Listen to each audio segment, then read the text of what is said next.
স্বামীর বাসার ভাতের বড় দাম, কথার কিন্তু মিনিং আছে। স্বামীর বাড়ির ভাত খেতে হলে স্বামীর খোঁটা সহ্য করতে হয়, স্বামীর মায়ের খোঁটা সহ্য করতে হয়, স্বামীর বাবার ডিসরেসপেক্ট সহ্য করতে হয়, স্বামীর বোনের খোঁটা খেতে হয়, অনেক অসম্মান হজম করতে হয়, স্বামীর গালি হজম করতে হয়।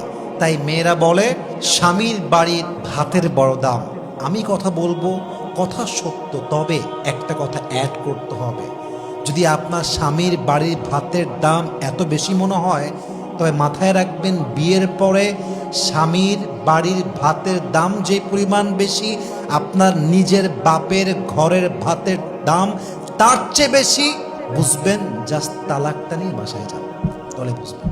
জাস্ট তালাকটা হোক, বাসায় যান, 3 মাস থাকেন, 4 মাস থাকেন, 5 মাস থাকেন, স্বামী নাই তালাক হয়ে গিয়েছে, তখন বুঝবেন স্বামীর বাড়ি ভাতের দাম বেশি নয়, এখন তো মনে হচ্ছে বাপের বাড়ি ভাতের দামই বেশি হয়ে গিয়েছে, ঠিক কিনা বলেন?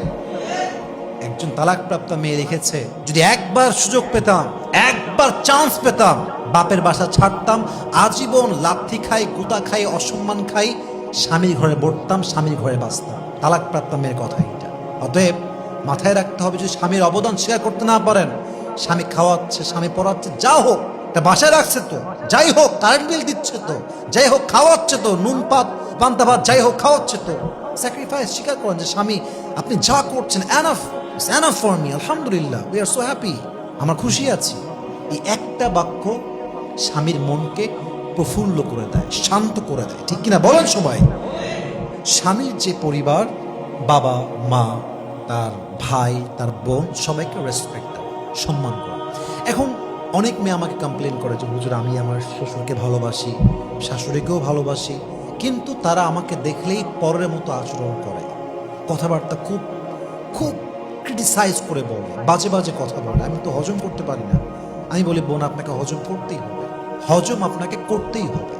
আচ্ছা, একটা কথা ভাবেন তো, আপনার শাশুড়ি আপনার সঙ্গে রান্নাঘরে 2টা বাজে কথা বলেছে, অথবা ঘরে বসেছিলেন, 2-1টা কথা বলতে বলতে বাজে কথা হয়ে গিয়েছে, রাগ করে বললেন স্বামীকে, এই তোর ঘর করবো না, ঘর আমি ছাড়লাম। আমার অবাক লাগে সেই মেয়েদেরকে দেখলে, যে এই মেয়েরা শাশুড়ি একজন মায়ের মতো। আমি কথা ভুল বললাম না ঠিক বললাম বলেন? শাশুড়ি মায়ের মতো, অবশ্যই তার মা এটা। আচ্ছা, এই শাশুড়ির সঙ্গে ঝগড়া হইল বলে আপনি ঘর ছাড়লেন, আপনি যে বাসায় গেলেন, আপনি তো মিয়া মায়ের সঙ্গে প্রত্যেক দিন উঠতে বসতে ঝগড়া করেন।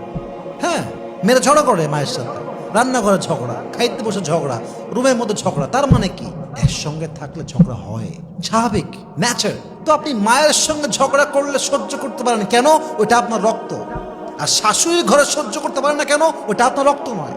এই মাইন্ডসেট চেঞ্জ করেন। শাশুড়িকে একদম নিজের মায়ের মতো দেখবেন। শাশুড়ি ওল্ড জেনারেশন, আপনি নিউ জেনারেশন।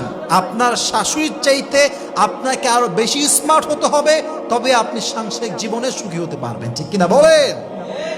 অনেক মেয়ে শাশুড়ির জ্বালায়, যন্ত্রণায় সংসার ছেড়ে দেয়, কিন্তু তাকে কৌশলী হতে হবে, স্মার্ট হতে হবে, বুঝতে হবে এই বাড়ি হোক আর সেই বাড়ি হোক, উভয় জায়গায় মায়ের সঙ্গে ঝগড়া আছে না নাই?